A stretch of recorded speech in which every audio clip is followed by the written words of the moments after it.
ఒక అడవిలో ఒక కాకి ఉండేది. ఒకరోజు అది ఒక చెట్టు మీద కూర్చొని ఉండగా, దగ్గరలో ఉన్న ఒక ఇల్లు నుండి అది ఒక రొట్టె ముక్క మోసం చేసింది. రొట్టె ముక్కను గొంతులో పట్టుకొని ఒక చెట్టు కొమ్మపై కూర్చుండింది. ఆ సమయంలో, అక్కడే ఓ నక్క తిరుగుతూ ఆహారం కోసం వెతుకుతుండింది. కాకి గొంతులో రొట్టె ముక్కను చూసిన నక్క, దాన్ని ఎలా చేజిక్కించుకోవాలో ఆలోచించింది. నక్క వెంటనే చతురతతో ఇలా అన్నది. ఓ కాకమ్మా! నీవు ఎంత అందంగా ఉన్నావో! నీ పక్షి పాటలు చాలా చక్కగా ఉంటాయని నేను వినాను. ఒక్కసారి నీ గొంతు వినాలని ఉంది. ఒక పాట పాడు చూద్దాం.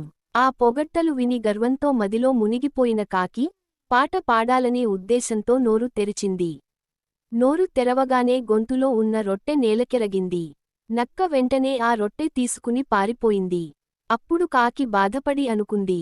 పొగడ్తలకు మోజుపడి నేనే మోసపోయాను. ఇకపై ఎవరి మాటలు నమ్మకూడదు.